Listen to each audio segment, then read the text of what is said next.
예, 오늘 본문 우리 로마서 1장 우리 8절부터 13절 말씀을 중심으로 길이 막혔을 때라는 제목으로 함께 은혜를 나누기를 원합니다. 우리가 살아가면서 때로는 길이 막힐 때가 있습니다. 불신자도 그렇고 신자도 그렇습니다. 신자의 경우에 언제 길이 막힐까요? 성경에 보면 여러 케이스들이 있는데 어떤 경우는 죄를 지으려고 할 때에 하나님께서 길을 막으시는 경우가 있습니다. 물론 그런 경우들은 흔치는 않습니다. 하나님께서 강권적으로 길을 막으시는 경우가 있죠. 발람이 모압 왕 발락이 이스라엘 저주하라고 이렇게 불렀을 때 처음에 거절하다가 자꾸 돈의 욕심이 생기고 명예의 욕심이 생기니까 그냥 가지 않습니까? 그런데 이제 나귀가 발길질하면서 안 가려고 그렇게 할 때 하나님께서 막으셨죠. 그래서 발람이 그럼 다시 제가 돌아가겠습니다. 그러니까 아니 가긴 가되 내가 전하는 말씀만 전해라. 그러니까 벌써 이 발람의 마음에는 제가 그러면 안 갈게요 그랬지만 마음은 모압 왕 발락에 가 있는 겁니다. 인간의 그런 약점을 잘 아시기 때문에 하나님께서 가라고 하신 거죠. 사실은 이제 가지 말았어야 되는데 막으신 거거든요. 근데 그런 경우들은 사실은 흔치는 않습니다. 그러나 때때로 길을 막을 때가 있죠. 자, 두 번째는 사단이 우리의 길을 막을 때가 있습니다. 사도 바울도 복음을 전하려고 했지만 사단이 길을 막았다고 고백합니다. 우리 성경 말씀 데살로니가 전서 2장 17절 뒷부분입니다. 데살로니가 전서 2장 17절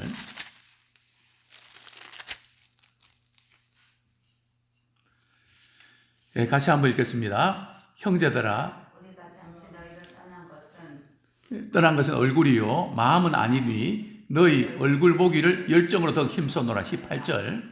그러므로 나 바울은 한 번, 두 번 너희에게 가고자 하였으나 사탄이 우리를 막았도다. 이제 이 데살로니가에 이제 가려고 했을 때에 누가 막았다고요? 사탄이 막았다. 근데 사탄이 막으시는 경우가 아니라 막는 경우가 있습니다. 그럴 때는 우리는 계속 그 일을 위해서 기도해야 되죠. 또 우리가 기도하려고 할 때 또 막는 경우도 있습니다. 다니엘서에 보면 그 응답을 이미 받았는데 연기가 되죠. 그래서 이제 계속 기도하면서 이제 길이 열리는 것을 우리 보게 되는데 그 다음에 이제 세 번째로 길이 막힐 때가 있습니다. 바울이 로마에 그렇게 가고 싶어 했는데 그게 참 잘 안 됐습니다. 그래서 오늘 본문에서 바울은 이렇게 고백하죠. 우리 13절 말씀, 로마서 1장 13절 말씀 우리 같이 한번 읽겠습니다.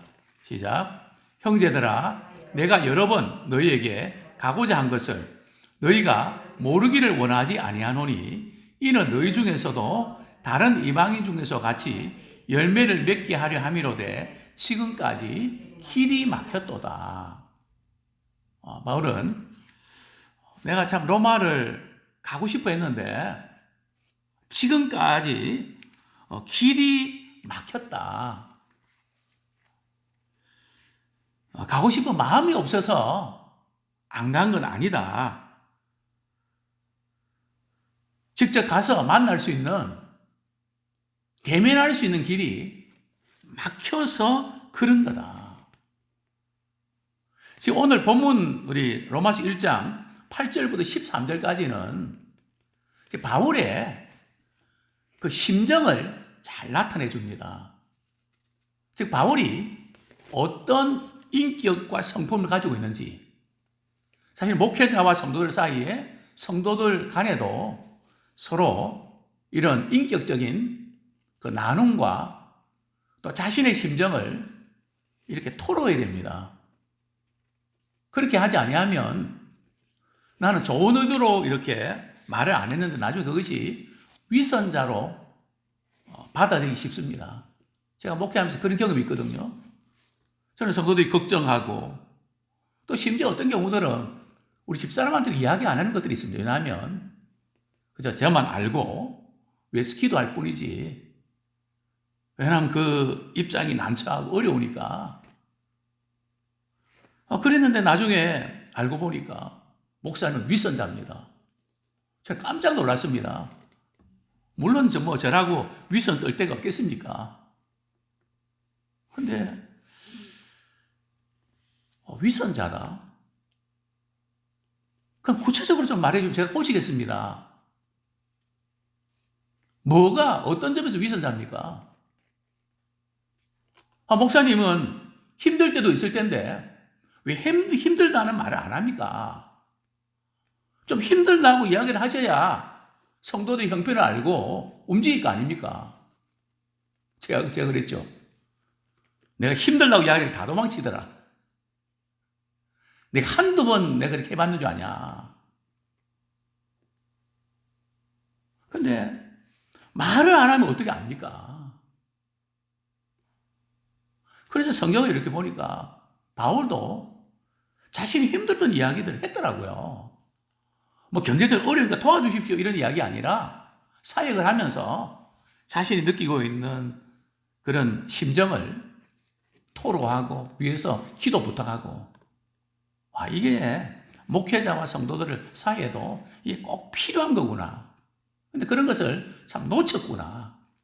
물론 뭐 이렇게 힘들 때 우리가 주님께 기도하고 성도들에게 너무 그렇게 하는 부분도 덕이 안 되는 부분이 있죠.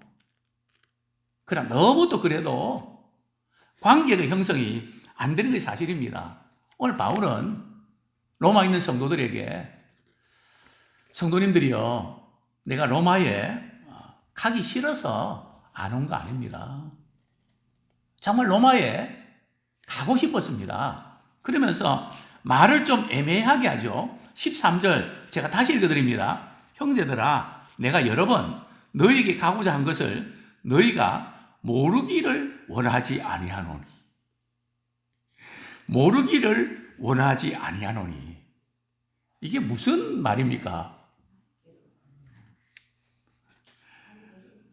너희 가고 싶었던 것을 너희들이 알면 좋겠다.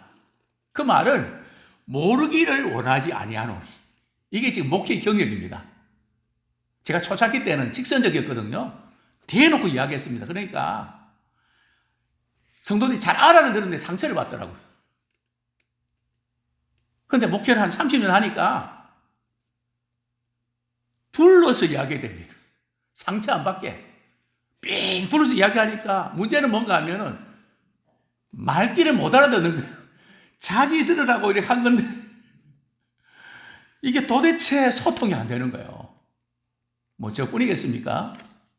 하도 그걸 당하다 보니까 그래서 모르기를 원하지 아니하노니. 알아란 말인지 몰라란 말인지 참 심정이 이해가 합니다. 바울은 로마에 참 가고 싶었던 그 마음을 이렇게 표현합니다. 우리 10절에 보면 어떻게 하든지 이제 하나님의 뜻 안에서 너희에게로 나갈 좋은 길 얻기를 구하노라. 그동안 이제 길이 막혔지만 어쨌든 로마에 갈 수 있는 좋은 길이 열리기를 나는 기도한다. 또 11절에 보면 내가 너희 보기를 간절히 원하는 것은 내가 너희들 보기를 얼마나 간절히 원하는지 아냐. 내가 관심이 없어서 신방 안 가는 거 아니다. 사랑이 없어서 내가 신방 안 가는 거 아니다. 길이 막혔다. 그러면서 자신의 심정을 토로하게 됩니다. 바울은 이렇게 길이 막혔지만 막혔다는 것 때문에 포기하지 않습니다.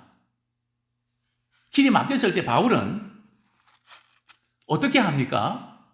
첫 번째, 우리 8절 같이 한번 읽겠습니다. 시작. 먼저 내가 예수 그리스도로 말미암아 너희 모든 사람에 관하여 내 하나님께 감사함은 너희 믿음이 온 세상에 전파됨이로다.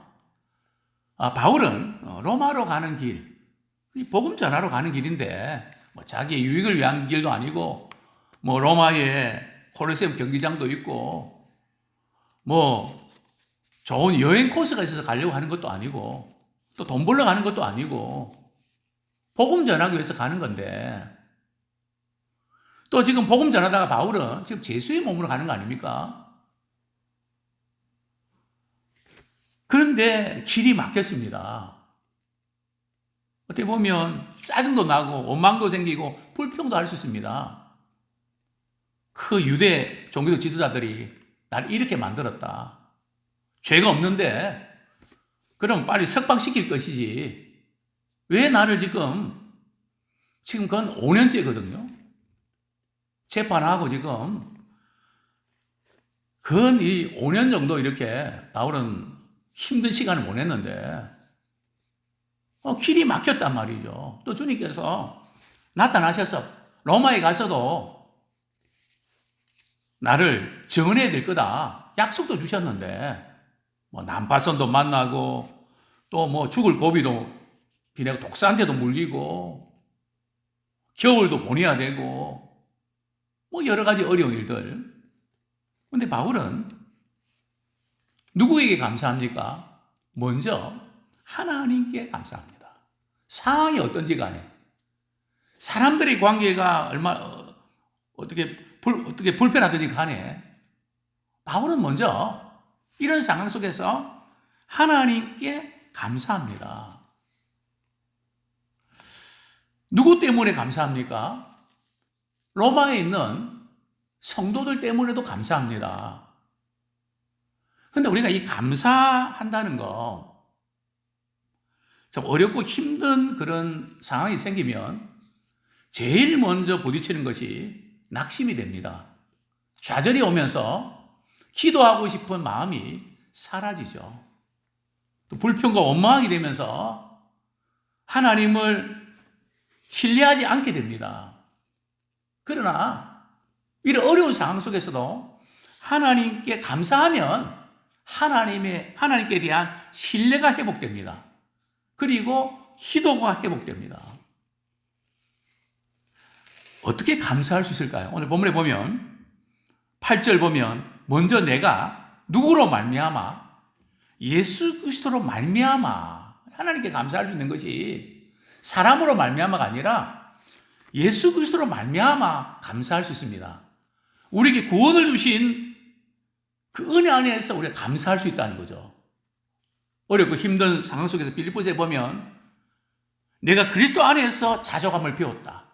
내게 능력으로 내가 모든 것을 할 수 있다는 이 의미는 어떤 상황에서 내가 모든 걸 할 수 있다 그런 의미가 아니고요. 그리스도 안에서 지금 상황이 어렵고 힘들어도 나는 만족할 수 있다는 의미입니다. 어디 안에서요?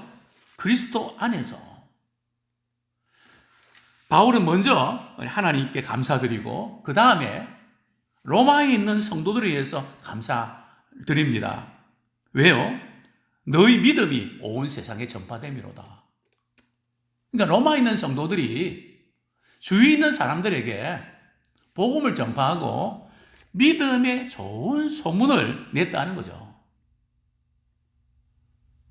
오늘 한국 교회가 이 사회에서 큰 영향력을 우리 끼쳐야 되는데 그렇지 못한 이유가 뭘까요? 여러 가지 이유가 있지만 우리 신자들은 세상 사람들과 사는 방식이 달라야 됩니다.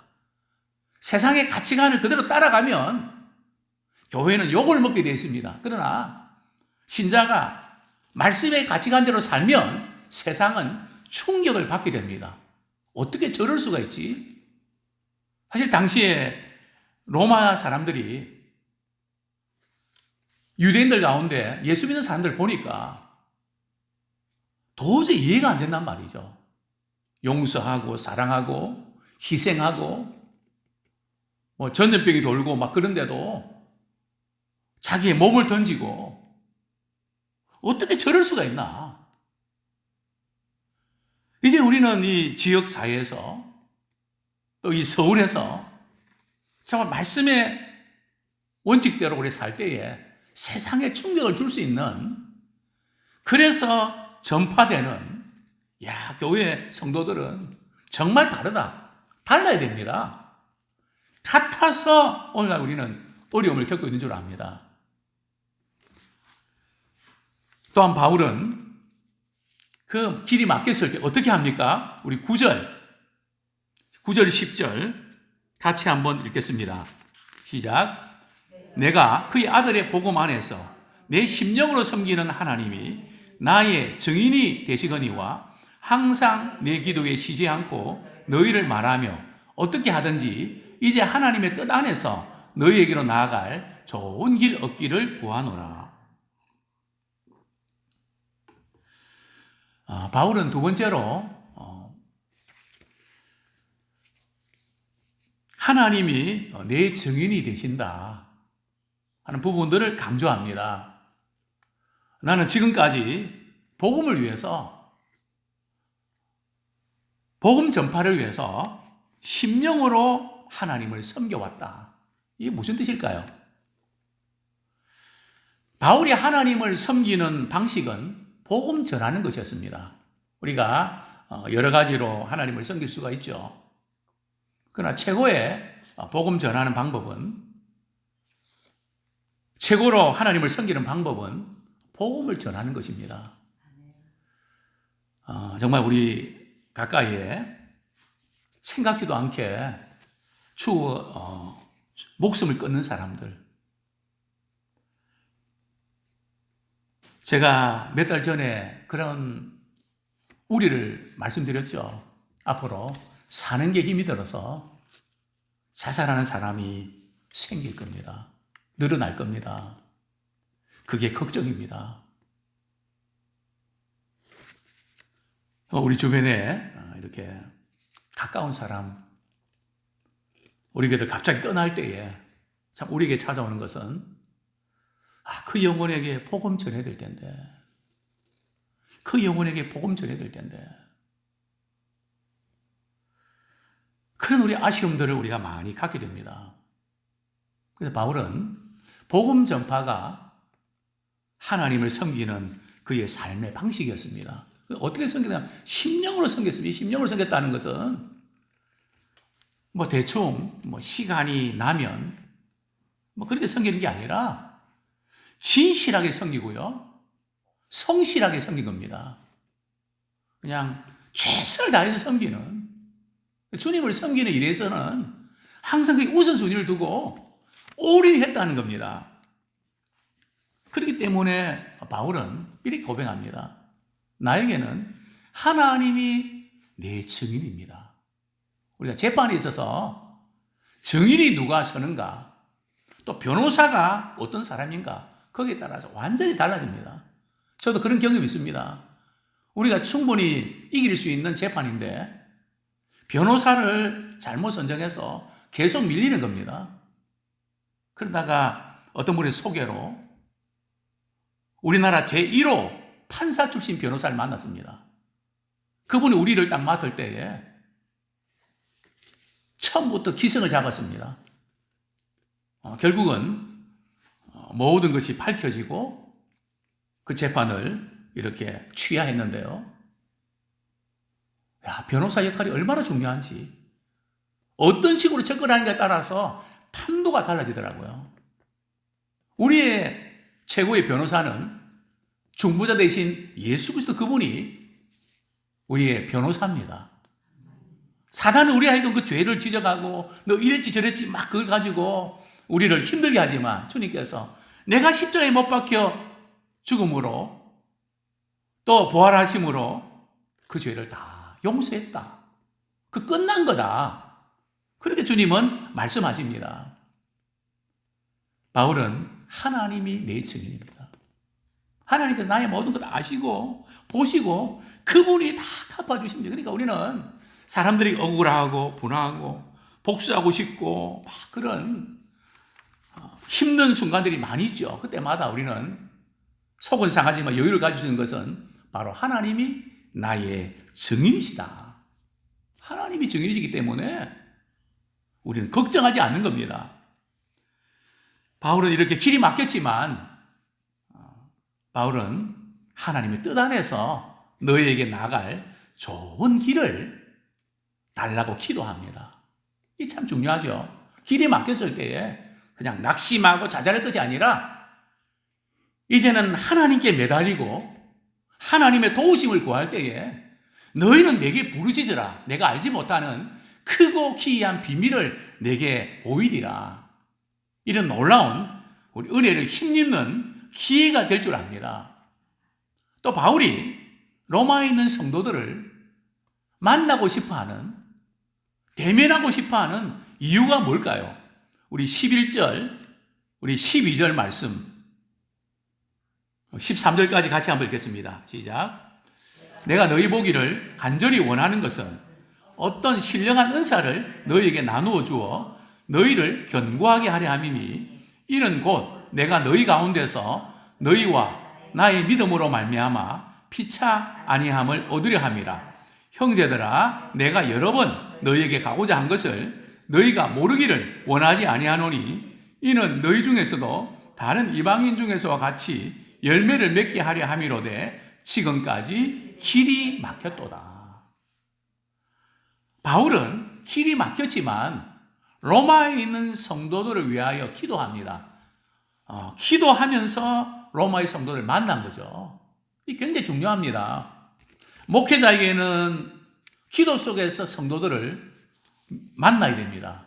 성도들은 또 기도 속에서 또 목회자와 또 우리 성도들을 만나야 됩니다. 그래서 주일날 우리가 이렇게 교회 올 때 정말 사랑스럽게 보이고 끌리게 되는 겁니다. 그러나 기도하지 않는 관계는 끌리지 않습니다. 이 신방이 왜 중요한가 하면 우리가 신방을 드리고 그 다음 주에 이렇게 보잖아요. 그리고 악수하고 그러면 벌써 다릅니다. 그 집을 방문해서 예배드리고 찬양하고 또 과일도 또 식사도 나누면서 다릅니다. 이런 믿음 안에서 이 만남이 얼마나 중요한지 모릅니다. 그러니까 바울은 하나님께서 그동안 베풀어 주신 그런 은혜의 핵심은 복음이죠. 다시 한번 복음에 대한 감격을 회복하면 좋겠다. 복음은 그저 우리가 처음 예수 믿을 때만 은혜 받고 감격하는 게 아니고요. 우리가 매주일마다 매일 복음에 대한 감격이 있어야 됩니다. 십자가의 은혜에 대한 찬송 부를 때에 저 경우는 손에 땀이 이렇게 있어서 지금 터치하면 이게 잘 이렇게 안 됩니다. 왜냐하면 이게 땀이 지어지거든요. 참 하나님께 베푸시는 그 은혜가 얼마나 큰지. 참 복음 안에서의 감격을 우리 날마다 또 우리 매주일마다 해보게 됩니다. 그래서 주님께서 성찬식을 우리에게 주셨습니다. 성찬식을 통해서 너희는 나를 기념하라. 이것은 복음에 대한 감격을 회복하라는 것입니다. 그 기쁨을 누리라는 것입니다. 다른 것 때문에 많이 뺏기고 좌절하고 낭망했는데 다시 한번 복음의 감격으로 세상을 이길 수 있는 힘을 얻으라는 그런 세리머니입니다. 또 각자에게 주신 그 은사를 가지고 서로 나누어주고 그래서 믿음을 견고하게 하는 참 우리의 역할은 다른 역할이 아니고요. 나와 만나면 그분의 믿음이 자라야 됩니다. 성숙해야 됩니다. 아무개 장로님, 아무개 권사님, 아무개 집사님, 그분을 만나면 영적으로 눈이 띄어지는 겁니다. 근데 믿음이 연약한 성도들에게 때로는 누구에 대해서 비판하고 또 교회에 대해서 또 원망하고 이러면 결국은 그분이 교회를 떠납니다. 우리가 이렇게 어떤 이야기를 할 때도 이렇게 분위기 봐가면서 누가 있는지를 봐가면서 소화를 시킬 수 있는가 없는가 봐가면서 해야지. 그렇지 않으면 치명타를 입게 됩니다. 그래서 우리는 믿음을 견고하게 하는 그 일에 쓰임받기 원합니다. 약한 믿음의 사람, 또 흔들리는 믿음의 사람 같이 만나서 정말 그 믿음이 굳건해지는 힘을 얻는 그런 역할을 감당하기 원합니다. 또한 목회자도 그렇고 오래 신앙생활분도 그렇고 모든 분들이 다 약한 부분이 있습니다. 부족한 부분이 있습니다. 그렇기 때문에 바울도 나는 지도자고 나는 특별한 은사를 받은 사람이니까 너희들은 받아야 되고 배워야 되고 그게 아닙니다. 바울은 나도 여러분들 통해서 위로받고 싶고 배우고 싶고 본받고 싶다. 교회는 피차 위로를 받아야 됩니다. 피차 힘을 얻어야 됩니다. 항상 강할 수 있는 게 아니거든요. 교회는 시소 같습니다. 올라갔다 내려갔다. 내려간 사람은 또 한번 쳐주고 또 올라간 사람은 또 쳐주고 그러면서 우리는 균형을 유지하는 겁니다. 그래서 교회 공동체가 절대적으로 필요합니다. 저도 이제 그런 말씀을 간혹 드렸는데요. 사역에 너무 한계가 와서 참 여기까지다. 이번 주까지만 설교하고 이제 정리해야 되겠다. 낙심이 몰려올 때 있습니다. 오늘 설교를 이렇게 하는데 그 새로 나온 그 성도가 말이죠. 얼마나 말씀에 집중하고 은혜 받는지 또 우는지 그 보면 그 한 사람 때문에 내가 목회 열심히 다시 한번 힘을 얻고 잘해야 되겠다. 그냥 힘이 생긴단 말이죠. 그냥 한 사람 때문입니다. 목회자도 위로와 격려가 필요하죠. 장로님도 위로와 격려가 필요합니다. 권사님도 위로와 격려가 필요합니다. 모든 분들이 그런 것이 필요합니다. 그래서 교회 공동체는 피차 위로함을 얻는 그런 공동체입니다. 또한 무엇보다도 바울은 로마를 방문하고 싶어 했던 또 다른 이유는 열매를 맺게 하려 함이라. 13절에 보면 이게 무슨 열매일까요? 전도의 열매입니다. 또 사랑의 열매입니다. 또 성령의 열매입니다.